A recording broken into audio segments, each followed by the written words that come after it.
মোটামুটি একটা রান্না করেছি, ওই ভাত বসিয়ে দিয়েছি, আর কালকে আলু সিদ্ধ ছিল, আর কিছুটা ভাত ছিল মিশিয়ে দেওয়া হয়েছে, আর দিদি কালকে ডিম ছিল হচ্ছে দেখাচ্ছি, যে ছানার বড়া করে তরকারি।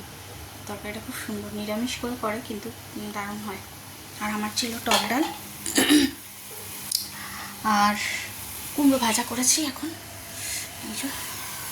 এগুলো সব বেলায় ওরা খাবে, আর আমি কাজে চলে যাব। এখন বেরোবো, কখন ফিরবো জানি না, মানে এইরকম ব্যাপার।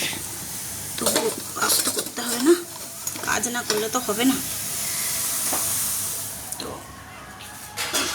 মাকে বলবো ভাতটা দেখে নামাতে, আর আমি বেরিয়ে যাব।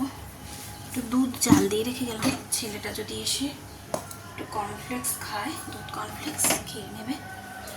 মাছ বেলায় যদি এসে করতে পারি করবো, কারণ আজকে ছুটির দিন, তো একটু চাপ বেশি সব বাড়িতেই।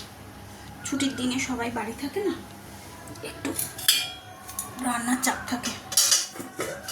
তো দেখবো যতটা সম্ভব করা যায়, বাড়ি এসে আরেকটু করে দেবো।